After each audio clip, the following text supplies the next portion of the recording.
అందరికీ గురు పౌర్ణమి శుభాకాంక్షలు.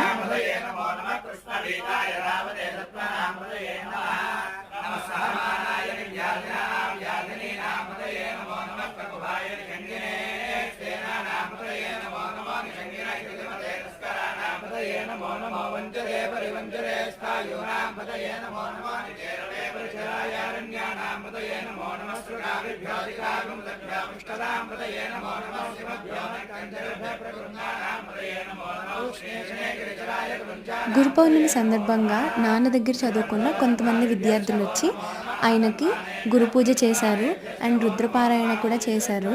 అది చూడ్డానికి కూడా నాకు చాలా బాగా అనిపించింది. స్టేటస్లో ఫొటోస్ అండ్ వీడియోస్ పెట్టారు. అండ్ ఒక 1 మినిట్ అయితే నేను కూడా అక్కడ ఉంటే బాగుండి ఇదంతా చూడటానికి అనుకున్నా. సో మనం లైఫ్లో ఎంత బిజీ ఉన్నా మనం కూడా ఒక్క 1 మినిట్ తీసుకొని మన గురువులు ఎవరైతే ఉంటారో వాళ్ళకి ఈరోజు ఖచ్చితంగా మనం విష్ చేయాలి. అంతే.